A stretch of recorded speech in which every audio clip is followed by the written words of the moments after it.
Mga kwento ni Felmo.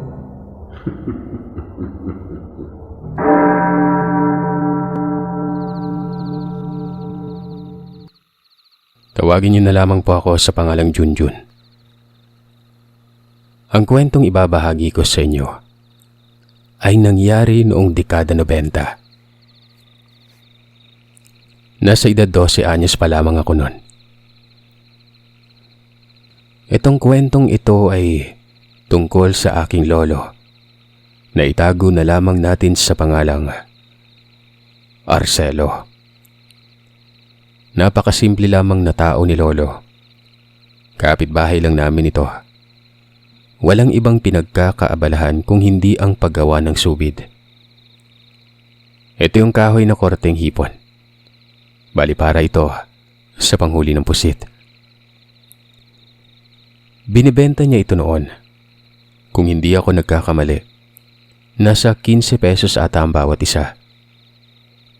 Noon ito pero ngayon, mukhang mahal na. Bali ang lugar namin ay maliit na puok lamang na malapit sa may dagat. May mga kabahayan pero magkakalayo. Ang pinakamalapit lamang na kapitbahay namin ay ang lumang bahay ng lolo at lola. Sa side ito ng nanay ko na si Nanay Cora. Isang palapag lamang ang bahay nila. Wala na rin si lola na matagal na rin yumao noong mga panahon na yon. Nakaangat ang bahay na yun sa lupa ng halos isang dipa. Basta ang taas nun. Malapad ang hagdan na nakabungad sa may biranda. Tapos sa may taas ay may dalawang silid. Ang isa dito ay silid ko. Doon ako madalas natutulog nun. Nasa taas din ang kusina at banyo na nakatungtong sa pinagpatong-patong na bato mula dagat. Yung bahay mismo namin ay nasa harapan. Malaki, pero literal na isang palapag. Kwadrado at gawa sa semento. Si lolo, sobrang tahimik. Pero kapag ito naman ang kinausap mo, kahit buong maghapon pa, hindi na uubusan ng kwento nun. May pagkakamedyante din si lolo kaya nga gustong gusto ko siya. Para lamang kaming magkaibigan. Cool na cool ang lolo Arcelo. Sa lahat din ng mga apo niya, ako lamang ang laging nakakasalamuha nito. Ang iba'y nasa malayo na. Bale si Nanay Cora ang pinakabunso at ito din ang pinagkakatiwalaan sa bahay. May kapatid naman ako pero layas ito. Si Kuya Ben. Bulak-bulyon at nalulon sa tinatawag na damo. Yun bang, alam niyo na kung ano yun. Nakulong pa nga yun pero nakalabas din. Pero hindi pa rin ito nagtino. Sa panahong yun ay hindi na umuwi pa sa amin yun. Ang ipinagtataka ko lamang noon sa lolo ko, kapag gabi na, nasa silong lamang ito at para bang may kinakausap. Sinisilip ko sa siwang ng sahig pero wala namang ibang tao kung hindi siya lang. May ilaw sa beranda at tumatama ito sa may silong. Kaya malinaw ko siyang nakikita doon. Napapaisip pa nga ako minsan na baka nilayasan na ang lolo sa saktong katinuan. Matanda na kasi ito. Yun bang nagsisimula ng magulyanin tapos bumabalik sa pagkabata? Yun naman madalas ang sakit ng mga sobrang tanda na. Pero mulat sa pool talaga, kahit noong doon na ako nananatili lagi sa bahay ni lolo, ganun na talaga siya. Sa isip ko lang siguro na baka lumalala. Naawa nga ako nun, kaya noong isang beses ay bumaba ako, tumabi ako sa kanya. Doon ko nakitang nakapikit pala ang mga mata niya. Hoy Lo, anong ginagawa niyo? Nagulat si lolo noon nang marinig ako. Sabay balik niya sa tanong ko kung ano ang ginagawa ko doon. Yung pag-aalala ko noon ay nawala. Para akong baliw na nagpipigil na lamang sa pagtawa. Sinabi ko sa kanya noon na nagtataka lamang ako na lagi siyang nasa baba. Tinanong ko uli ang lolo kung ano bang ginagawa niya ron. Ayon naman sa kanya, nagmumuni-muni lamang umano. Nakasanayan na niya kasi umano na magdasal bago matulog. Pero kaagad ko siyang binati nun kung bakit doon siya nagdarasal. Gawa ng pwede naman sa isang altar. Ang sabi nito, kung magtanong daw ako ay para bang ang laki ko ng tao. Inutusan na lamang niya akong umakyat sa may itaas nun. Matulog na. At masusunod na rin naman si lolo pagkatapos nun. Hindi na lamang ako nagsalita nun. Umakyat na lamang ako ng bahay. Kinabukasan, tinanong ko si nanay. Total, siya naman ang laging kasama ng lolo nang hindi pa ako isinilang. Gusto ko nung malaman kung ano bang ginagawa sa silong ni Lolo Arcelo. Ayon naman sa aking ina, ganoon na daw ang lolo. Dati pa ito, kahit noong bata pa man sila. Hindi niya din alam kung bakit pero noong buhay pa umano ang lola ko. May nasabi ito kay nanay na ang Lolo Arcelo daw ay may mga alagang lamang lupa. Hindi naman naniniwala si nanay noon, maging ang mga kapatid niya, dahil minsan na nila itong minatyagan habang nasa silong pero wala naman silang nakikita maliban na lamang kay lolo. Hindi kaya may sakit sa utak si lolo, nay? Tanong ko habang nakakunot ang mukha noon. Pinabulaan na naman ito ni Nanay Cora. Huwag umano ako mag-isip ng ganon. Kapag nalaman ni lolo yon, lagot talaga ako sa kanya. Tinakot pa akong isisilid umano ako ni lolo sa may sako. Ganon din kasi umano ang sinabi ni Tiyo noon. Kaya yon, napausukan umano si Tiyo sa loob ng sako.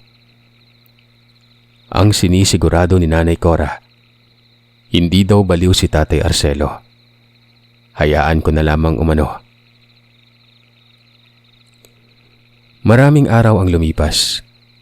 Habang nangyayari naman yon, lumalakas ang kuryosidad ko. Likas naman yun siguro, di ba? Nasa kasagsagan ako ng pag-aaral kaya matanong talaga at mausisa nun. Sa kabila ng lahat, hindi naman nagbago ang pakikitungo kay lolo noon. Ganun pa rin. Kulitan, minsan biruan, at napipikon na nga ako noon. Gawa ng itong si lolo kung makadala ng komedya. Sagad. Basta yung mga tipikal lang na asaran na para lang talagang barkada ko ang lolo ko. Minsan kapag wala siyang ginagawa, partikular sa bukid, umaalis itong si lolo. Pumupunta ito sa kahanipaan. Bakawan kumbaga. Doon pumupuslit ang lolo at hapon na ito kung umuwi. Minsan ay nauuna pa nga ako sa kanya sa pagdating galing eskwelahan. May kakaiba talaga sa Lolo Arcelo. Na ikukumpara ko kasi siya sa mga matatanda noon sa amin. Isang gabi uli, nakita ko na naman ang lolo sa silong. Sa pagkakataong yon, nasa harapan niya ang dalawang tibod. Kung may tatanong kung ano itong tibod, banga ito pero hindi ganoon kalaki. Malaki lamang ng konti sa galon ng tuba pero malaki ang bibig nito. Ang mga tibod na yon, doon ko nakikita lagi sa ilalim ng kusina. Kumbaga nasa gilid lamang yun ng pinagpatong-patong na bato. Tapos ay may mga tambak din doon ng mga kahoy. Nagtataka ako kung bakit nasa harap niya ang dalawang tibod. Nasa magkakabilang kamay niya ang bawat tibod na yon. Tapos ay sinisilip pa nga niya na para bang may laman na kung ano yon. Bumubuka-buka ang bibig ni lolo na wari kinakausap ang laman. Siyempre ako noon, habang nakasilip sa siwang ay nagtaka pero hindi ko siya pinuntahan sa may silong para usisain. Kung ano ba ang ginagawa niya doon. Bali mula kasi sa siwang ng sahig sa silid ko. Nasa bandang sala si lolo. Sa ilalim ito ng sala, kaya hindi ko makita kung anong laman noong tibod na ito. Pero ang totoo, wala naman talagang ibang laman yon maliban na lamang sa mga bato eh. Batong buhay. Tagdadalawa ang bawat tibod na ito. Minsan na nga akong napagalitan ng lolo nang galawin ko ang tibod na ito. Minsan kasi na umulan nun, naligo ako. Plano ko sanang lagyan ng tubig. Kaso ay sinita niya naman ako at sabi ay huwag ko daw gagalawin. Napingot pa nga ako nun. Basta, kung ituring niya ang dalawang tibod na yon ay para bang napaka-importante. Yang pangit naman ang itsura. Tsaka walang silbi ang laman nun. Mantakin niyo bato lang yon. Ilang saglit noon ay nagtungo ang lolo sa may biranda tapos pinatay ang ilaw. Nagtaka ako kung bakit pinatay ang ilaw. Samantalang hanggang umaga naman ang tanglaw dapat nun. Hindi ko na tuloy makita masyado ang silong. Pero naririnig ko ang mga yabag sa lupa. Si lolo ito at bumalik na sa harapan ng dalawang tibod. Habang tumatagal, unti-unti ko siyang naaaninag. Di ba gano'n naman? Kapag nabigla ang mga mata mo sa pagpatay ng ilaw, ay wala kang ibang makikita kung hindi kadiliman. Pero ilang saglit lang, may maaaninag ka pa rin. Kumbaga, nag-a-adjust sa mga mata. Nakahawak si lolo sa mga tibod. Anino lamang ang nakita ko pero yung dalawang tibod na ito, kung hindi ako namamalikmata, ay merong lumabas doon. Para bang mga bayawak yon. Bigla na lang akong kinilabutan. Hindi man malinaw pero hindi ako bulag para hindi mapansin yon. Tapos, naglakad si lolo palabas ng silong. Tama nga ang nakita ko. Parang mga bayawak. Pero tumatalon-talon na mga ito. Sumusunod sa lolo Arcelo na para bang mga tuta. Hanggang sa tamaan yun ng liwanag mula sa bahay namin. Sa lahat ng nakikinig ngayon, hindi ito bayawak. At lalong hindi ito hayop. Parang mga koneho ito. 4 sila. Puro kulay pula. Para bang mga galising aso. Napakapula ng balat. Bihira lamang umanaka-naka ang mga balahibong makikita mo nun. Kaya nakakakilabot tingnan ng mga ito. Magpaganon pa man ay hindi yun naging dahilan para tantanan ko na sa pagmamasid si lolo. Kumukumpas ang kanyang mga kamay na para bang nakikipaglaro siya sa mga ito. Pagkatapos ay umalis si lolo doon. Nanatili naman yung mga nilalang. Nasa kaliwang bahagi ito ng bahay ng lolo na kung saan sa likod mismo ito ng tirahan namin. Pumasok si lolo sa tirahan namin. Tapos paglabas nito ay may dala ng itak at mga gulay. Yun bang mga bulok na gulay na nakaimbak sa kusina doon sa bahay? Tinadtad ito ng lolo at yung mga nilalang. Parang mga asong kumukupit sa mga tilagsik na gulay. May kalabasa pa nga doon. Matapos matadtad ng lolo Arcelo ang mga gulay na ito, iniwan niya na ang mga yun sa lupa. Kitang-kita kong kumain ng mga nilalang na para bang gutom na gutom ang mga ito. Matapos makakain ng mga yon, tinawag lamang ng lolo ang mga ito sa pamamagitan ng sipol. Sipol lang yon at kitang-kita kong sumunod ang mga yon sa kanya. Patungo ang lolo Arcelo sa kabakawan. Tumayo ako noon at lumipat.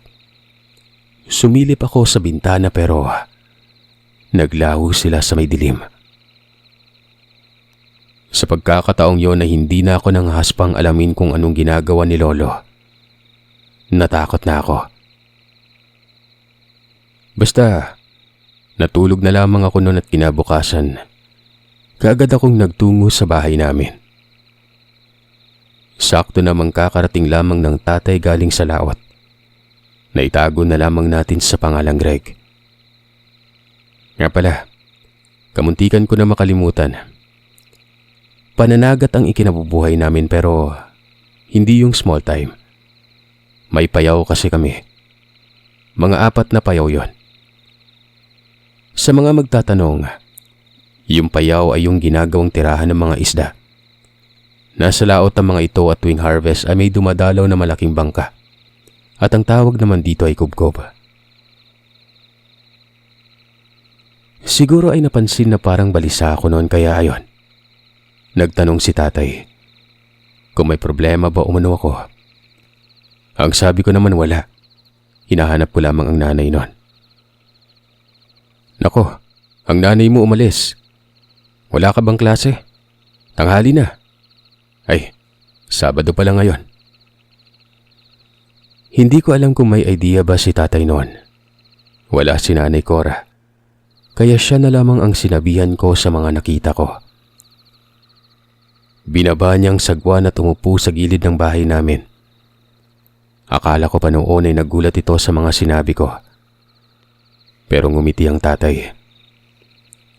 Ayon sa kanya ay hayaan ko lamang umano ang lolo. Mga sigbin yun anak. Natakot ka ba? Nagulat ako noon. Yun palang sigbin. Sinabi kong kahit papanay natakot ako. Gawa ng ang buong akala ko ay kwento-kwento lamang ito. Totoo pala. At alaga pa yun ni lolo. Alam ko ng kwento-kwento sa maalamat na sigbin nun. Pero hindi talaga ako naniniwala. Madalas kasing kwentong bayan lamang ito. Kahit saang lugar sa probinsya pero ang ikinagulat ko ay totoo pala yon. Ayon pa sa iba, ang sigbin ay alaga umano ng mga aswang. Kaya naman kaagad kong tinanong si tatay kung aswang ba si lolo nun. Napatawa na lamang si tatay nun. Hindi aswang si lolo. Tama naman umano na may alaga ding sigbin ng mga aswang na ganon. Pero pwede din naman umanong alagaan ng tao ang mga yon. Wala pa umano si lolo. Buhay na ang mga alaga niya. Namana umano ni lolo yon sa mga ninuno niya. Ayon pa sa kanya ay marami umanong mga sigbin si lolo dati. Dumadami kasi ito kagaya na lamang ng mga karaniwang hayop pero hindi maiiwasan na may mamamatay. Dulot na rin ang mga taong pumupuksa sa mga yon. Lagpas pa nga umano ng 20 ang sigbin ni lolo ayon kay tatay. Kapag araw, hindi mo umano ito makikita. Nag-aanyo sa kung anong mga bagay. Bato, kabute, bunot. At minsan ay ginagaya din ito ang mga hayop. Lalong-lalo na ang pusa. Depende sa kung anong ipinag-uutos ng amo nun. Hindi mo alam talaga kung sino yung lolo mo, no? Pero para hindi ka maging ignorante, may lahi kayong albularyo, anak. At yung lolo mo, napakabihasa. Maniwala ka sa akin. Napakagaling yan. Kailan ba tayo nagpagamot dito sa ibang albularyo? Di ba wala? Maliban na lang sa kanya. Naalala mo yung nilagnat ka? Di ba yung lolo mo yung humilot nun? Hindi nga lang siya nagpakatanyag dahil dyan sa mga alaga niya eh. Sumusunod kasi sa kanya yun kung saan siya nagtutungo kaya nasa bahay lang yan lagi. Wika ni tatay nun. Marami siyang isiniwalat sa akin patungkol sa lahat sa kung ano at sino ang lolo. Itong lolo ko ay kilalang kilala ng ibang mga albularyo. Hindi umano siya tanyag sa mga residente pero sa kapwa nito albularyo ay sikat na sikat umano ito. Ayon kay tatay, itong si lolo umano ang nilalapitan ng mga kakilalang albularyo kapag may problemang hindi nalulutas. Bilang patunay umano dyan, yung nakaraang linggo na may dalang matanda na bumisita sa bahay ni Lolo. Naroroon ako pero wala akong idea kung ano ang sadya nito. Nagpapatulong daw yun kay Lolo. Saan naman po yun nagpatulong, Tay? Ang nanay mo ang nakakaalam, anak. Siya naman kasi ang kasama ng lolo mo kapag may bisita yan eh. Tugon ng tatay. Sabi ko na nga ba si nanay ay may alam sa mga sikreto ni Lolo. Naglilihim lamang ito sa akin. Halata naman. Dahil noong una ko siyang tanungin patungkol sa Lolo, yung mga mata niya, hindi makatingin sa akin ng diretsyo. Halatang nagsisinungaling at may kinukubli nun. Pero itong si tatay ko, akalain mo ba namang madulas ang dila? Ladlaran ka agad pero tingin ko ay hanggang sa amin lang. Maselan pa rin kasi ang ganito. Sa kabila ng lahat, totoo ang sinasabi ng tatay. Naroon din si Nanay Cora noong may bisitang dalawang matanda. Ang isa doon ay kilala ko, si Mang Lano. Manggagamot nga yun at ang bahay nito ay malapit sa may eskwelahan namin. Ngayon ay alam ko na ang dahilan. Maliban pa diyan ay naging malawak na rin ang pag-unawa ko kay Lolo. Sa tingin ko noon ay magbabago na. Gawa ng may mga natuklasan kasi ako eh. Ako noon, diretso ako. Kumbaga nakikibagay o nakikiuso. Yung tipong mas gusto ko pang kausap ang mas may edad sa akin kesa sa mga kaidaran lang. Marahil ay dahil na rin ito sa impluwensya ni Lolo. Lahat kasi ng mga sinasabi at kinikwento niya sa akin ay may aral talaga. Kaya masasabi kong malayo ang naging saklaw ng pananaw ko noon kumpara sa mga karaniwang bata lang. Sumisimple ako ng tanong kay Lolo.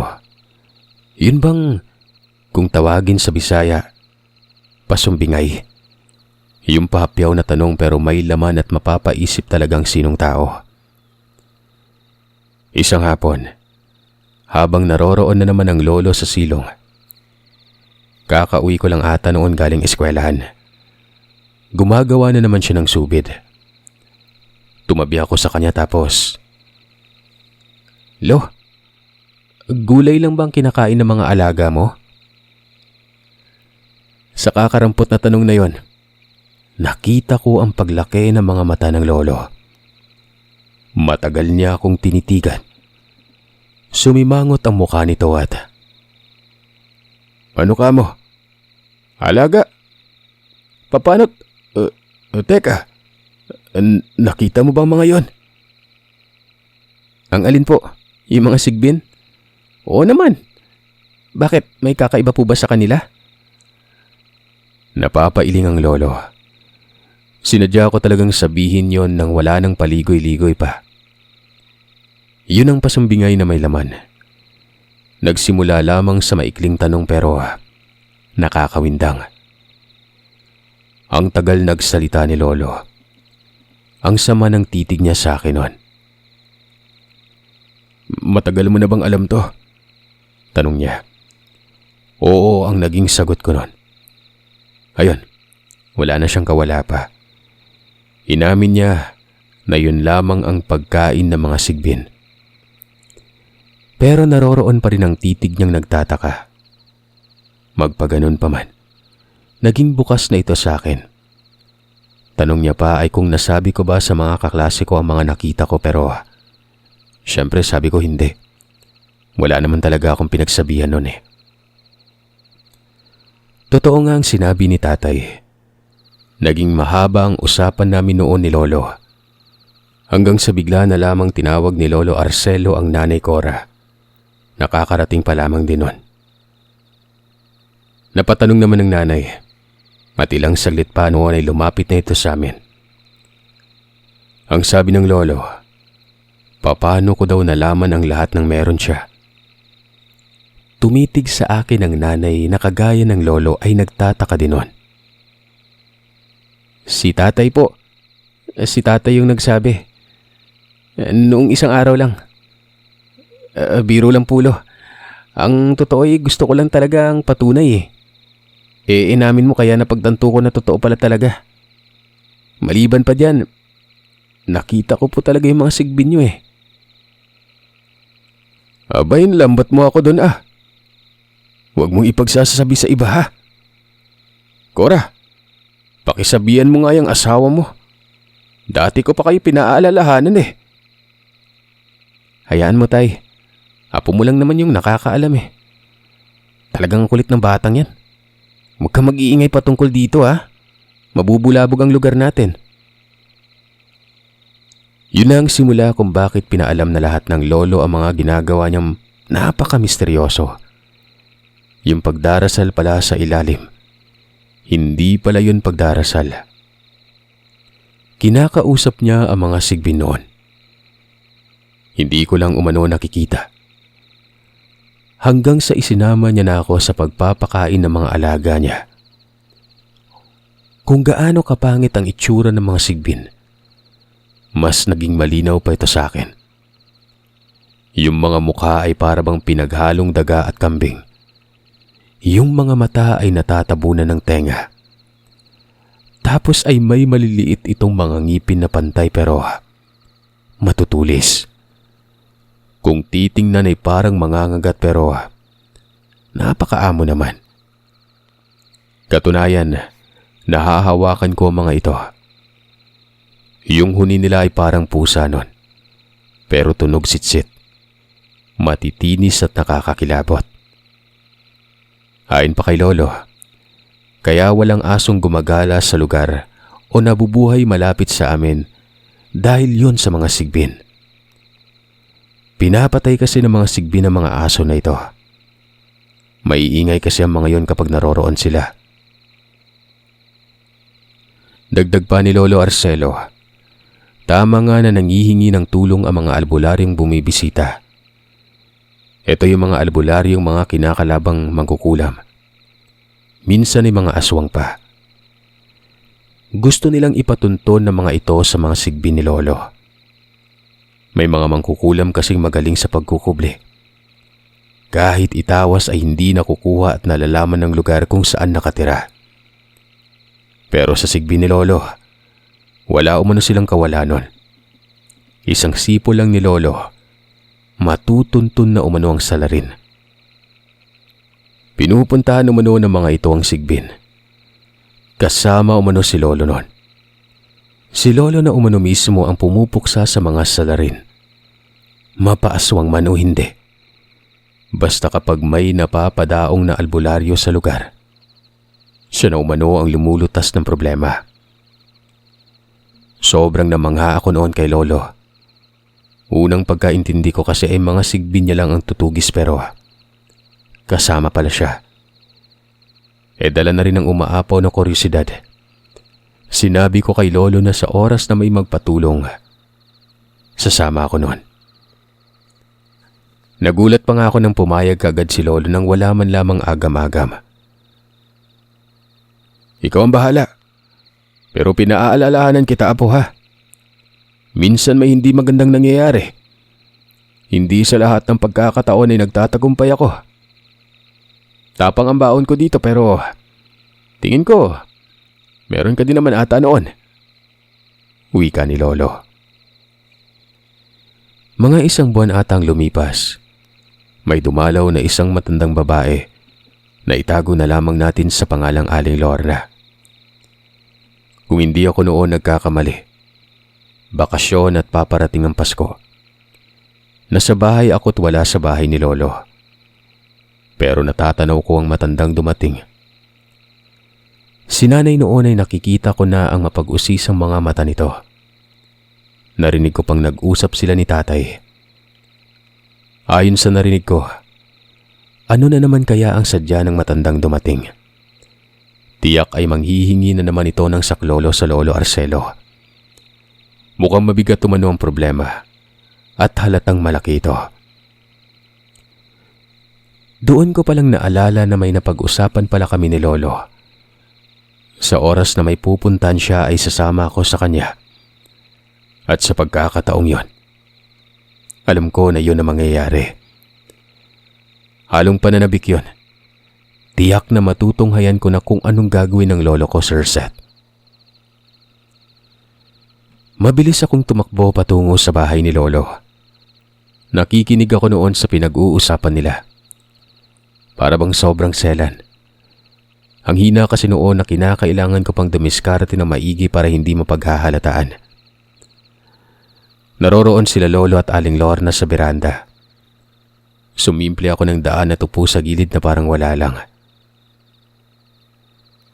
Mukhang mahirap yan, Lorna. Kailan ba pinatay ang anak mo? Noong 1 buwan lang. Dinamay. Ang problema, hindi ako makaganti. Kaya nga ako lumapit sa iyo, sana matulungan mo ako, Arcelo. Napakunot ako noon ng mukha. May nabanggit kasing pagkamatay. Naiisip kong bangayan ito pero nanatili lamang akong kalmado. Nagpatuloy sila sa pag-uusap hanggang sa nalaman kong binarang umano ang anak ni Aling Lorna. Kakalabas lamang nito galing sa bilangguan. Ilang araw daw ay bigla na lamang nagkasakit yon. Tapos yung araw na nagkaroon ng sakit, ayun din ang panahong namatay ang anak ni Aling Lorna. Dagdag pa ng matanda, itong anak niya umano ay napagbintangan. Kaya nakulong. Sangkot umano sa nakawan. Tapos sa nakawang yon ay may nangyari umanong pangahalay. Pero sa pagkakakilala niya sa anak niya ay wala naman daw itong kabulastugang ginagawa. Katunayan, habang nangyayari umano ang insidente, naroroon lamang umano sa bahay ang anak ni Aling Lorna. Nakakasiguro siyang ito ang dahilan kung bakit binarang. Hindi siguro nakahanap ng hustisya ang nahalay, kaya kung sino ang napagbintangan, yun ang pinakulam. Hay, kilala ko ang anak mo. Mabait siya at alam kong hindi niya magagawa yon. Pero naiintindihan ko din ang panig ng kalaban. Nahalay eh. Siguro ang hahanapin natin ngayon ay yung totoong salarin, hindi yung nagpakulam o ng kulam. Sambit ni Lolo. Sa nakikita ko noon ay parang sumasang-ayon si Aling Lorna. Ilang saglit lang ay umalis na ito. Ang sa kanya lang ay matama lamang umano ang malinon. Ayos na sa kanya. Si Lolo noon ang lalim na ng iniisip hanggang sa nagsalita na ako. Sinabi ko kaagad na sasama ako noon. Oo naman. Pero magiging palaisipan ito ha. Napakahirap ng kalagayan eh. Bawat panig kasi ang naiipit. Naiintindihan mo ba ako ha, Apo? Ha? Dagdag pa ni Lolo. Ipagpalagay na lamang daw namin na yun daw na nagpakulam ang biktima sa paghahalay. Pero may punto naman daw yon. Ang problema nga lang, ang tinamaan ay ang maling tao. Kapag yon ang pinunteriya ng Lolo ay magiging hindi resonable ang lahat. Kaya ang dapat daw gawin ay kung sino talaga yung salarin sa panghahalay. Yun ang dapat tugisin. Papagitna umano si Lolo para maging matimbang. Hello, paano niyo po malalaman kung saan nakatira ang humalay? Madali lang. Mamaya'y malalaman mo. Gabi ang alis natin. Magsuot ka ng makapal na damit at reserba para tabon sa mukha ha. Magmumukha tayong bandido nito ha. Kinagabihan. Siyempre handa na ako nun. Nakamahabang braso pa ako. May dala ding damit na maliit. Sabi kasi ni Lolo, gagawing pangtabon. Ninja kumbaga. Si Lolo naman noon ay nakamahabang damit din. Tapos ay suot niya ang sombrero niyang gawa sa banig. Nasa silong kami ng bahay. Inaantay ko lamang ang hudyat niya kung kailan kami aalis. Ang dami kasi niyang ginagawa noon na para bang baliw. Sitsit ito ng sitsit tapos ikot sa bahay. Nabagot pa nga ako noon. Ang sabi naman ni Lolo, mag-antay daw ako at hindi pa oras para magising ang kanyang mga alaga. Kaagad kong napagtanto na dadalin pala ni Lolo ang mga sigbin. Kamuntikan ko patuloy makalimutan na ito pala ang magtutuntun sa lugar. Ilang saglit lang ay nakita ko ang tibod na may lumabas doon. Pero sobrang bilis. Parang mga daga itong malalaki na sumirit na lamang ng takbo patungo sa may bakawan. Lahat ng sigbin ni Lolo yon. Napatanong pa ako kung bakit nauna, akala ko magsasabay-sabay kami. Kulit mo! Ang dami mong tanong. Manood ka na lang. Tara na dali. Dito tayo't dadaan sa kabakawan. Mungkahi ni Lolo. Kagad akong sumunod sa kanya. Napakabilis niyang maglakad. Sa edad niyang yun ay hindi mo aakalaing maliksi. Yun pa din ang unang beses kong makita ang lolo na sobrang bilis maglakad. Paano ba naman kasi? Parang may sakit ito sa baga. Tapos panay ubo pa. Pero sa mga sandaling yon, parang nasa edad 20 lamang kung kumilos si Lolo. Ayon kay Lolo, kung saan siya dadaan ay doon daw ako dumaan. Kala mo talaga, ang ganda ng dinadaanan niyo nun. Sobrang masukal yon. Ang ibang mga tanim sa bakawan ay may mga tinik pa. Kaya panay reklamo ako nun. Hanggang sa nakarating na lamang kami sa kalsada. Nakikita kong yung mga alaga ni Lolo. Sobrang bilis tumawid. Paisa-isa yon at ang ipinagtataka ko, merong tao. Pero hindi man lang napansin ito. Samantalang ako ay kitang-kita ko sila at nakakakilabot ang mga itsura ng mga yon. Bali ang kalsada, magkabilaan ng bakaw dito. Kaya matapos tumawid, bakawan pa rin. Pero hindi na katulad noong nasa amin banda na maputik. Tuyong-tuyo na kasing lupa doon. Akala ko nga ay malayo pa. Huminto na lamang ang lolo. Basta wala akong nakitang mga bahay sa lugar. Halo-halong tanim lamang ang nasisilayan ko noon.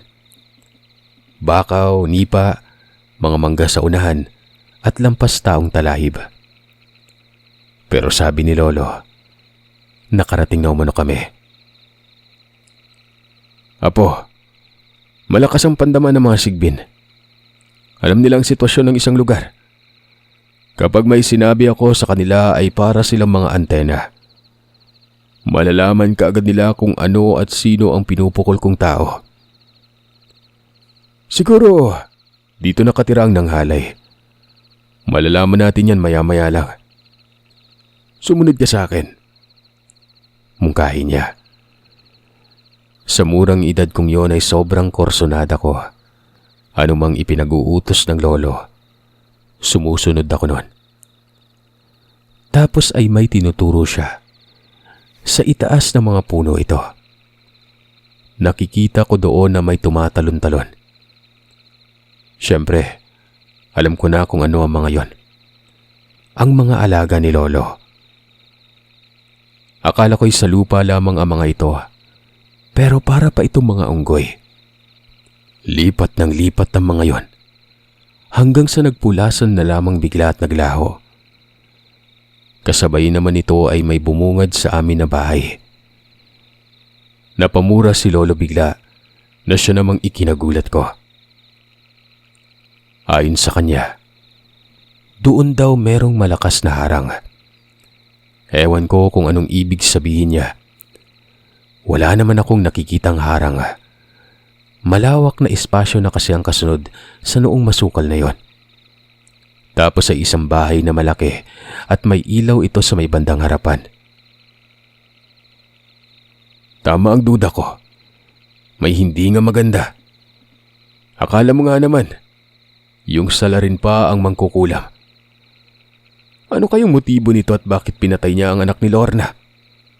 Masusubok ko din ang mangkukulam na ito. Po, ano po lolo? Yung humalay din yung kumulam? Eh di ba ito din yung nagnakaw? Bingi ka ba, Junjun? Eh gusto mo bang ulitin ko? Alam ko yun dahil gaya ng sinabi ko ay may harang dito. Hindi mo naman ata napansin na nagpulasan ng mga alaga ko, di ba? Ay, sa bagay, wala ka pang alam sa mga ginagawa ng mga agod-agod. Horem-horem ba? Malakas na orasyon na pumuprotekta sa lugar. Pero makakayanan niya ng mga sigbin. Makakahanap ng paraan ng mga yon para makapasok. Halika, sumunod ka sa akin. Nabalot na ng maraming katanungan ang isip ko noon. Kala ko, nalaman ko na ang lahat. Aba, may iba pa palang hindi. Sumunod ako kay Lolo. Kalmado lamang kaming naglakad patungo sa bahay. Tapos nang makarating kami doon ay bumati ang Lolo at sinabing, "May tao ba dito? May itatanong lang po sana." Nagbukas ang pintuan. May sumilip doong dalawang lalaki.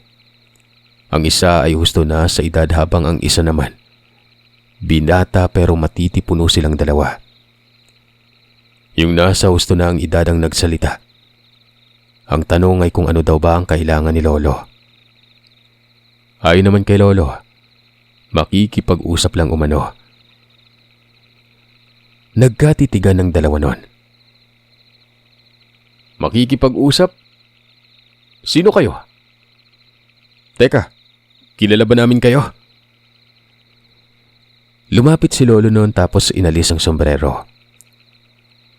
Juan, parang hindi mo naman ako kilala. Kailangan ko pa talagang ipakita ang mukha ko. Hindi mo ba ako ramdam? Nagulat ako sa pagbungad ni Lolo noon. Pinangalanan niya ang taong Juan. Ibig sabihin lamang ay kilala talaga ni Lolo ang nakatira. Hindi lang sa aspeto na nalaman niyang mangkukulam, kung hindi matagal niya na itong kilala. Sobrang misteryoso talaga ng Lolo ko. Mapapaisip ka na lang bigla kapag may matutunghayan ka na. Yung lalaki biglang nanlaki ang mga mata. Tinawag si Lolo. Pero sa mga sandaling yun ay bigla na lamang huminahon. Ay, ikaw naman pala yan, Arcelo. Magandang gabi. Ano ba talaga yung sadya mo dito? Wika ni Juan. Nakita kong siniko nito yung binata. Pumasok sa loob ng bahay yon. Tapos ay napansin kong kumalampag ang pintana na wari ba'y sinasara. Hindi mo ba talaga alam ang sadya ko? Alam mo naman ata kung bakit ako pumupunta sa isang lugar, di ba? Tingin ko sikat ako eh. Maging ikaw siguro, alam mo na kung anong ginagawa ko dito. Magkalinawan nga tayo, Juan. Bakit niya naman pinaslang ang anak ni Lorna? Ano bang pinagsasabi mo, Arcelo? Wala naman siyang atraso sa amin ah. Tsaka hindi din namin magagawa yun. Ito ba yung sadya mo? Ang pagbintangan kami? Parang gano'n na nga. Hindi naman nagsisinungaling yung mga alaga ko eh. O ano eh, uulitin ko pa ba ang tanong ko? Aantayin mong may mangyari ah. Huwag kang gagawa ng hindi ko magugustuhan na. Mayayari ka talaga sa akin, Juan. Wika ng Lolo sabay sipol nun. Nagsisulputan na lamang bigla ang mga alaga ni Lolo doon. Kitang-kita ko ang reaksyon ng mukha ni Juan. Yung bang parang maangas. Tapos biglang naging balisa yun. Habang yung anak naman na nakasilip ay parabang natataranta. Hindi naman talaga nakawan ang nangyari. Itong anak ko, plano lang bumisita ng ligaw. Sila ng anak ni Lorna. Nagkasundo sila. Magkaibigan eh. Pero hindi sumama yung anak ni Lorna dahil nga tong anak kong si Roman, lasing nun. Ayun. Ano bang nakain at pinuwersa yung babae? Mabuti na lang at hindi niya pinatay. Pinuwersa. Ginahasa tapos ninakawan. Paano hindi nalaman ng biktima ang salarin kung bumisita muna? Hindi kaya plano talagang halayin ng babae at nakawan ng bahay. At ang kasama dapat ang anak ni Lorna. Pinapaikot mo ang sitwasyon, Juan. Huwag mong depensahan yung anak mo. Para umanong pinalabas nilang salarin ng anak ni Lorna. Sabi pa ni Lolo ay hindi daw ba kinakain ng konsensya si Juan noon. Siguro'y nagkaroon ng kumbate sa korte at nang mapatunayang walang kasalanan ng anak ni Lorna, binarang nila ito pagkalabas na pagkalabas noon. Sa tingin ni Lolo ay yun ang totoong nangyari. Walang usok na hindi sisingaw, Juan. Wala pang kasalanan ng tao ay pinatay niyo pa. Para pagtakpan lamang ang kababuyang ginawa ng anak mo. Bigyan natin ng patas na hukom. Patayin natin ang ugat ng problemang ito. Wala na eh. Tapos ng lahat. Ang hukom na lang ang kulang. Wika ni Lolo. Napaatras ako nun. Ramdam na ramdam ko ang tensyon na hahantong talaga sa madugong tagpo. Si Juan, yumuko lamang ito. Habang ang anak naman ay bigla na lamang tumakbo na doon dumaan sa may likuran. Ang sabi naman ng Lolo, 2 hustisya ang makakamtan. Sa panig ng babae at sa panig na anak ni Lorna. Hindi ko nakitang nakapanglaban yung si Juan na barabang tutang nabasa ng ulan. Sumipol ulit ang Lolo nun. At matapos noon ay nagpulasa ng mga alaga niyang sigbin. Nawala na lamang ang mga ito bigla. Nakikita kong umiiyak si Juan na tila ba pinapapatay ng Lolo sa mga alaga ang anak niya. Tinulak ni Lolo Arcelo si Juan na tumba ito sa may sala. Tinapakan pa ang dibdib nito. Tapos ay may binanggit na salita at dinuro sa noo itong si Juan nun. Hindi kita papatayin. Pero magiging miserable na ang buhay mo, Juan. Sabay hampas ng palad nito sa may sahig. Si Juan noon ay para bang nanigas ang katawan. Hindi nakagalaw gawa ng... Ewan ko ba kung bakit. Basta yung mga mata, nakatirik na parang baliw. Ilang saglit lang ay umalis na kami sa lugar. Nang makalayo na kami ay nagtanong naman ako kay Lolo kung anong mangyayari sa anak ni Juan. Narinig mo naman siguro ang katagang hustisya, Apo.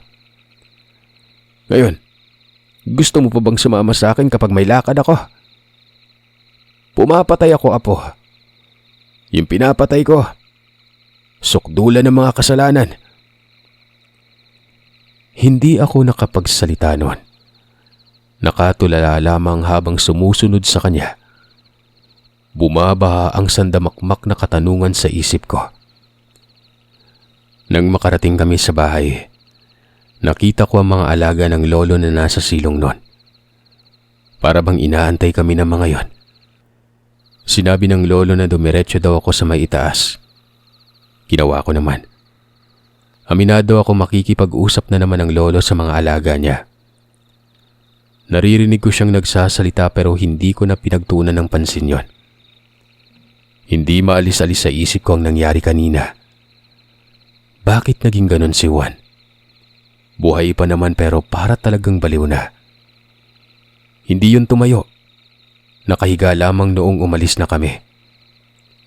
Sinisipat ko kasi habang papalayo bago pa ako magtanong kay Lolo. Kinabukasan, may dumating na 2 matandang lalaki. Akala ko ay ibang problema na naman pero hindi. Salip, ang pinag-usapan ng mga ito ay ang pangyayari noong nakaraang gabi. Sobrang nagtaka ako noon kung paano nalaman ng mga bisita ang nangyari. Yung isa pa doon si Mang Lano. Hanggang sa ilang saglit pa ay dumating na si Aling Lorna.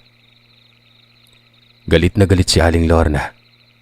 Nagbibitaw ito ng mabibigat na salita. Kaibigan umano ng anak niya ang anak ni Juan. At yun pala ang salarin. Pinakalma naman yun ng Lolo. Ang sabi ng Lolo ay nakaganti na si Lorna. Kung anumang iniisip nito ay wag na daw ituloy dahil tapos na ang lahat nun. Naroroon ako ng mga sandaling mangyari ito. Detalyado kong narinig ang lahat. May naiintindihan ako pero meron ding hindi nun. Hanggang sa nalaman kong minamatsyagan pala ni Mang Lano si Juan noon pa man. Maging ang kasama ni Mang Lano, minamatsyagan din ito. May pagkapilyo umano ito at ang hinala nga nila nun ayun ang salarin sa pagkamatay ng anak ni Lorna. Kaya pala alam ng dalawang albularyong lalaki ang sitwasyon. Maging sila pala ay may hinala pero dahil nga si Lolo lamang ang may kakayanan na matumbok talaga kung sino ang salarin sa tulong ng mga alaga niya.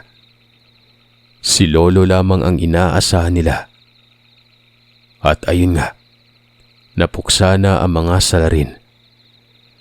Nabaliw si Juan habang ang anak nito patay na. Pero may dinagdag si Mang Lano. Baka umano magkaroon ng bangayan, lalo pat maraming kamag-anak. Itong si Juan.